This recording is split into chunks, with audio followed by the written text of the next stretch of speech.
been a long time getting from there to here. It's been a long time, but my time is finally near. Hello and welcome to the next episode of Matt and Todd Go to the Movies with special guest correspondent Tim Davis.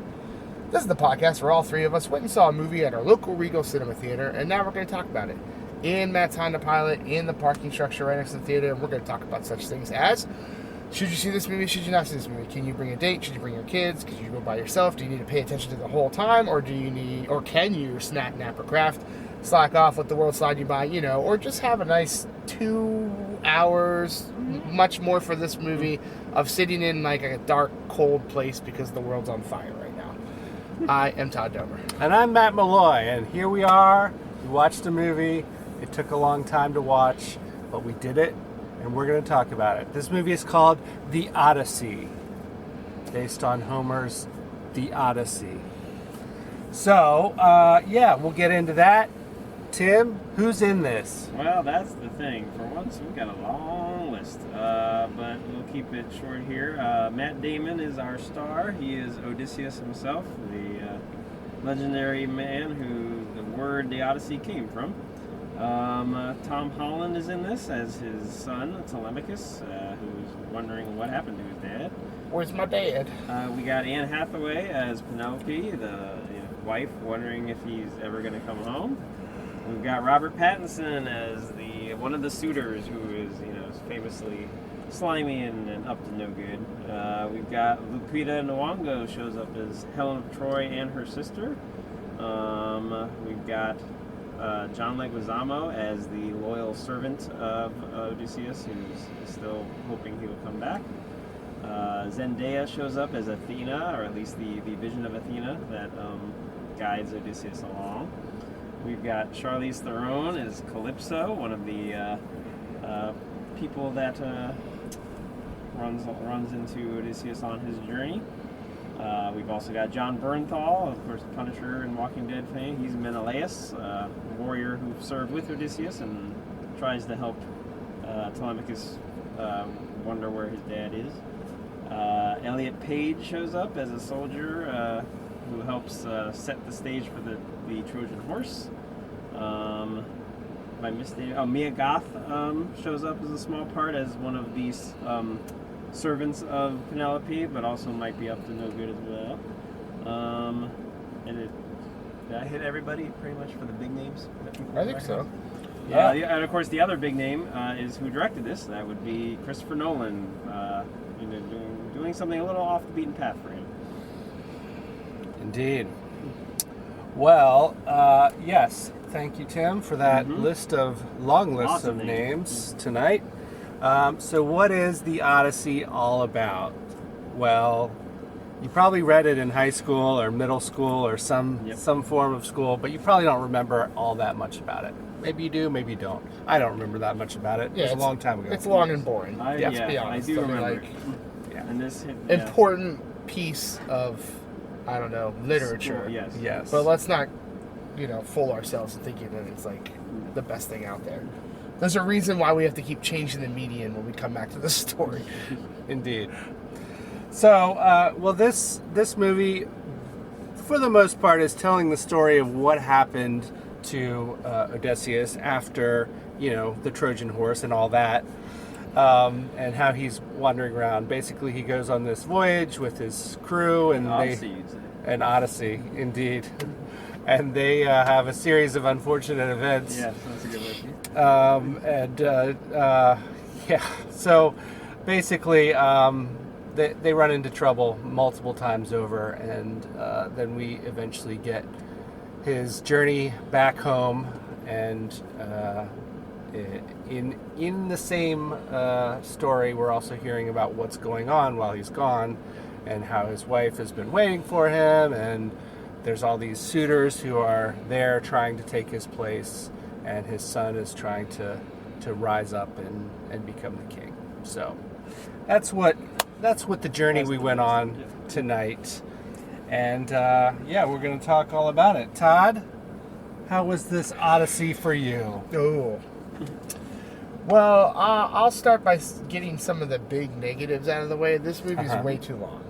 It's Well, the Odyssey is really long. Yeah, I mean, like, I get we're choosing a story that is super long to tell, but I also felt like some of the storytelling devices of this movie kind of added to the feeling like this movie's long. Like, at no point was I like, let's wrap this up, I want to go home, but, and that goes into my next problem with the movie, even though, I mean, I liked this movie, but my other problem was the storytelling involved. Like, I just felt like there's three main storylines kind of going on, and then you're peppered in with stuff here and there all over the place. And I felt it was jarring to me. Like, I'd be so into a story they're telling, and then boom, hard jump to the next thing. And it's like, oh gosh, like, and I found myself frustrated at times. I was like, you keep sucking me into the story, and I would like to finish the story that you're telling, and then you want to start another story, and then we get partly through that one, and it's like, you want to start another story. Like, I get that this is a jam-packed book that you're trying to, tell the story of, but it was jarring to me. Like, every time I felt comfortable and was like, yeah, I'm getting into this, it'd be like jumping, and then there'd be like fast jumps too. It'd be like jump to something that's from the past that's not part of the timelines that we're telling, and then boom, back to this timeline of one of three. And it was, like I said, it was too much. Like, I mean, that's not like gonna tank the movie for me. Like I said, I did still like this movie. I think that there are some good performances in here. Like, I don't know if, like, I mean, Matt Damon was great, I guess, or good to great. Yeah. I don't feel like there was one performance in this that made me go, wow, that's acting. Like, it just is such an ensemble cast, and then in such a big ensemble cast with all these stars, you gotta get each star time in the movie, and there's just too much going on for them to have long, drawn-out scenes where someone could really shine in their acting and stuff like that. And so I just felt like a lot of people weren't giving much to work with. Like, but I don't think anyone was really bad. Like, I didn't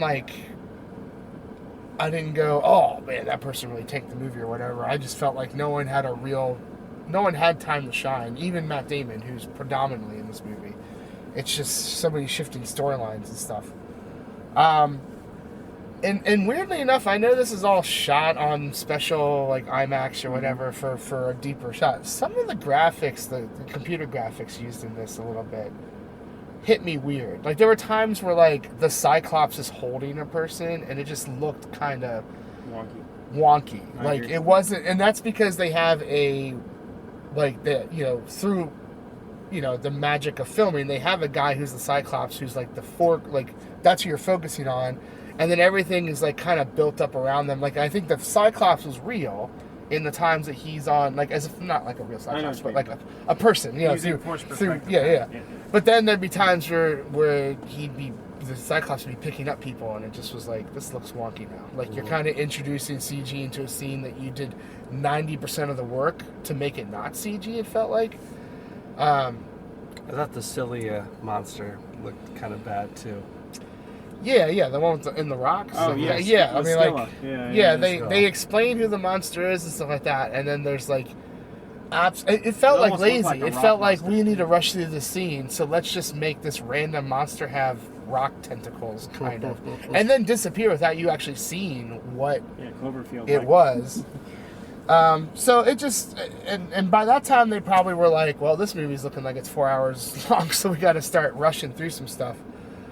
But, we've seen that you can take long stories and cut them up. Like, I mean, just look at Dune. Like, I mean, there is no reason why this movie couldn't be a two-parter. Like, and given everyone the time to shine and stuff like that. So, I mean, I think that's where I'm going to lay, is that I think I'm leaving wanting more, because I think there was, like, other ways to handle this movie.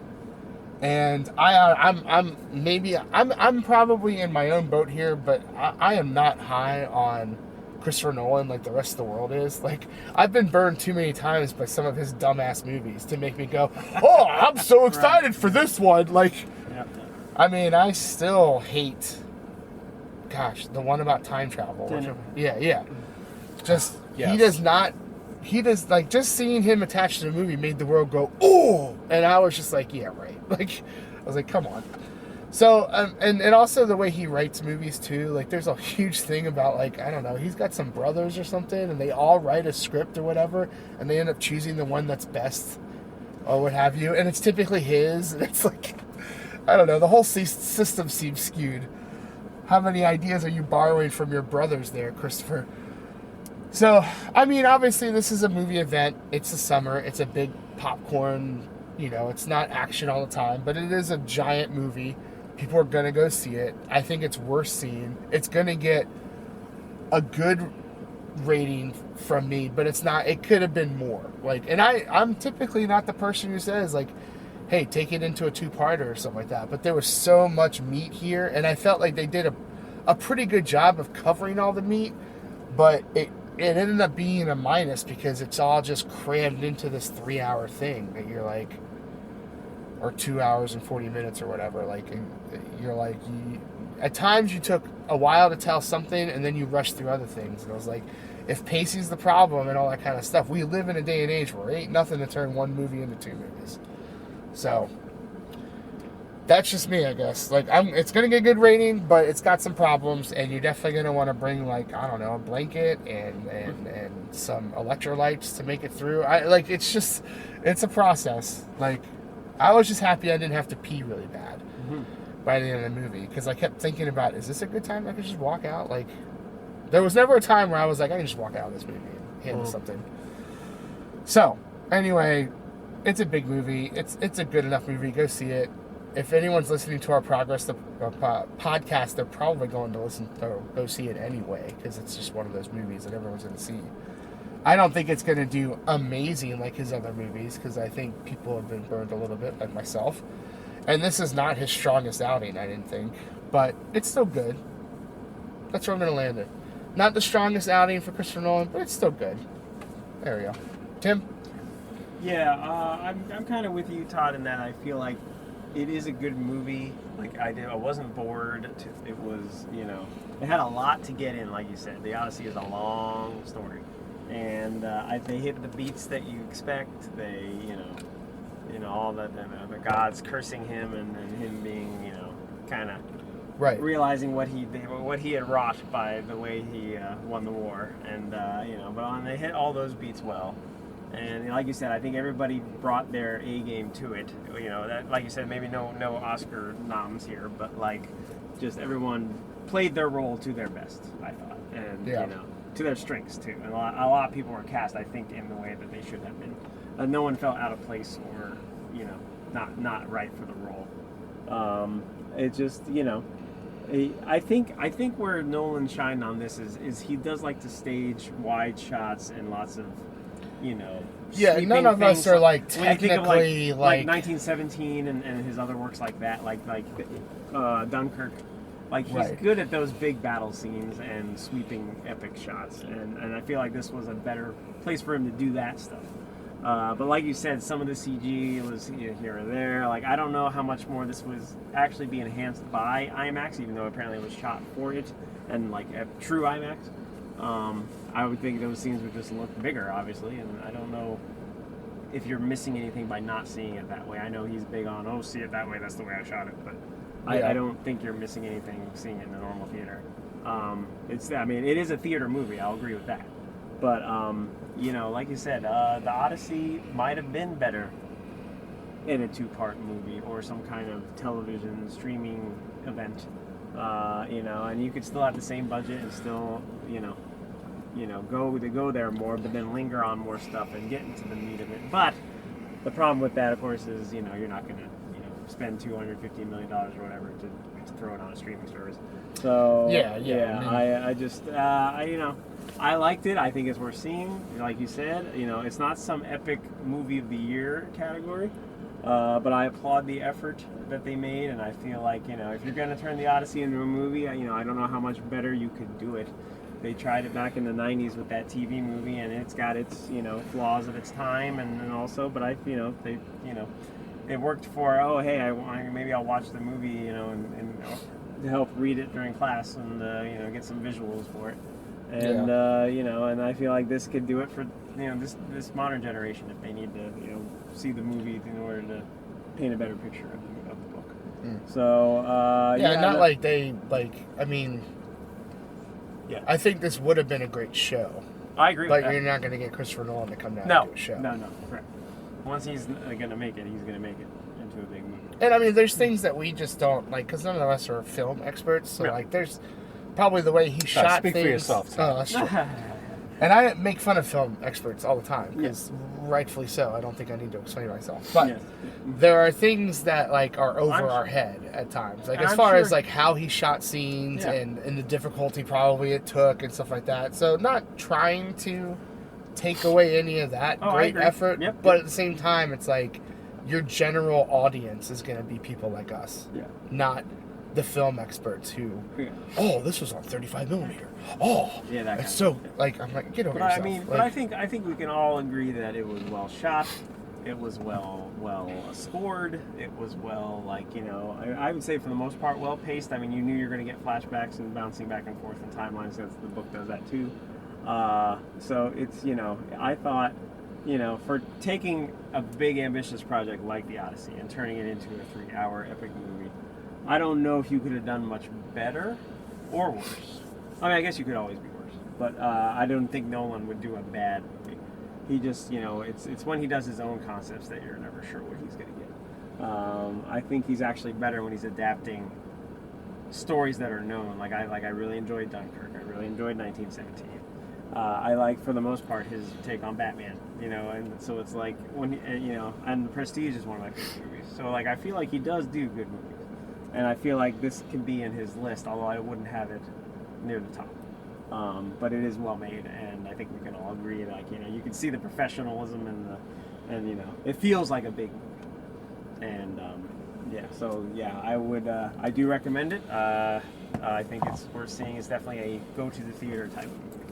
Matt? Movie's too long. Yes. Just get that right out. Get that right out there.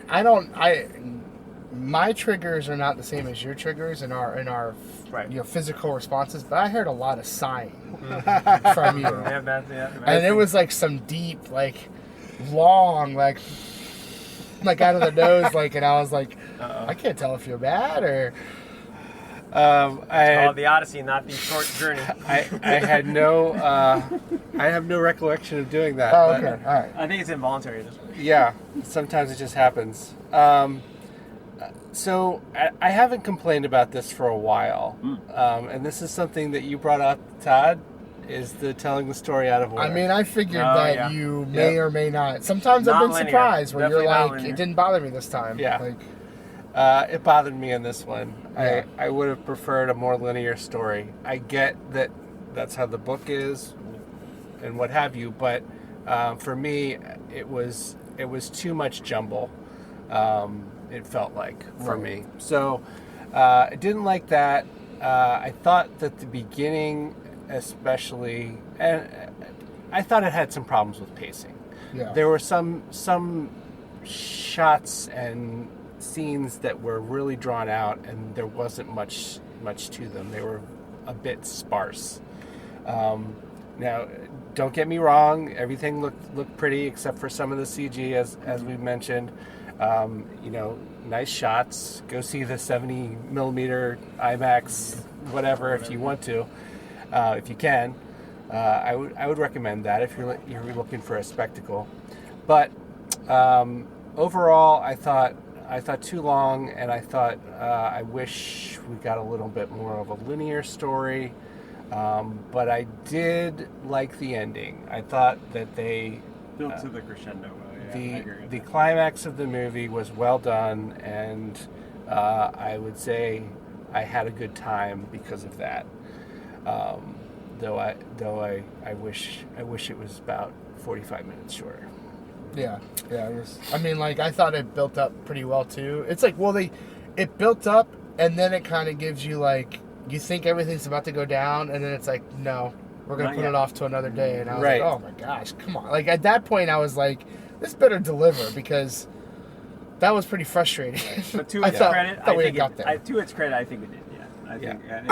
Because I think the thing with like I said, it was too long, but also you needed to set the stage so that the last 20 minutes is satisfying. And I do feel like it got there. It got over there, even though it took us a journey to get there. Yes. And one thing that I'll say that maybe it's controversial is maybe the Odyssey isn't really that great. Like, maybe the source material... I mean, That's what I'm saying. Like, It's like... Yeah, written forever ago. Right. Quite old piece of literature, but maybe... Well, I also think the problem is when you make these type of movies, and this is going to be weird for me to say as a comic book guy, but it's like sometimes, like when you're taking a book or poems that were written so long ago and you're introducing it to a new medium, even though we've had made-for-TV movies or whatever. Yeah. It's like, I think the mark of a really good storyteller and stuff like that is how to take that to a new platform and go like, okay, like now I need to make it worthy of this platform. Like, and I Like feel the definitive like version, Christopher Nolan, my problem is that I feel like, and I don't know, maybe I'm connecting lines where there's not. Sometimes it's like, oh, well, this is a beautiful shot. Okay, well, why don't you concentrate on the story more? Like, I feel like at times it's like we go to these movies from Christopher Nolan because we want to see the beautiful shots. And I guess there's a place for them, but sometimes I'm like, your story's suffering right now, and the way you're telling it is suffering right now because you want to get to the next big boat shot out in the beautiful big ocean and stuff like that. And it's like, that's not the story at this point. Concentrate on the story, let the visuals happen. Stay focused, Christopher Nolan. Just stay focused. Yeah, and don't get me started on the Dark Knight movies. All right. Not a fan. We won't. Yeah, so I enjoyed myself overall, and saved the rating with the ending for me. Yeah. Well, getting down to it, how many lotus flowers would you give this movie? I don't actually remember, Todd. 0 being keep the worst pointing. Because then you got none, and if you're trying to not remember stuff, you're greatly failing. Yes. 5 being the best because then you just apparently you're just here for the good times and not remembering anything, and you don't need to question that You at have all. to face your reality. Matt, I'm gonna go right down the middle and remember some things but not others, and say we're gonna say a 3 out of 5. 3 lotus flowers out of 5. So overall, enjoyed the experience, but I thought it was a flawed movie. Tim. Yeah, I'm not far off. Like I said, I do think it's a go see it kind of movie, and nothing bad about it. It's just the Odyssey, I think, can only be so good, and I think he did about as best as you can, considering just all the limitations and the Nolanisms. So I have a 3.3. Yeah, I'm not far off from you guys. Like, I think there were good things. I think there were not great things. I think part of me just gets frustrated when another Christopher Nolan movie's coming out and everyone's like, oh, I gotta see that. So, I don't know, taking into consideration everything, I think I'm at like a 2.9. Like, I was trying to stretch it to 3, but I think at that point I wouldn't be honest with myself. Go. I mean, that's just my personal reaction to the movie. There were things that I was like, okay, like great visuals and stuff like that. But honestly, I don't know if I'd watch this movie again. I think that's fair. Like, Yep. maybe to see if there was anything I missed or something. But like, yeah. Yeah. There's also one thing I didn't like about this movie, but I'm not going to share it on the podcast. Okay. Fair enough. People can message me engage maybe, online. and maybe I'll tell you, but who knows? Maybe. All right. Goodness. Well, last thoughts. I hope we're not going to do the Iliad as well. Ha. Fair enough. Yeah. Well, then, that's going to wrap it up for this episode of Matt and Todd Go to the Movies, where we reviewed the movie The Odyssey. We gave it an average rating of 3.0666 repeating. So, in general, I think we'd all say go see this movie. Judge for yourself. See it in a theater. And, bring supplies, and you'll make it through. You'll come out the other side. It'll be okay. But yeah, thank you for listening to the old podcast. Please continue to listen, subscribe, like, download, all those things. Send us messages, enable notifications, whatever else you can do to a podcast, do it. Totally. Do it. And we will see you next time. Da da da da da da da. Da da da.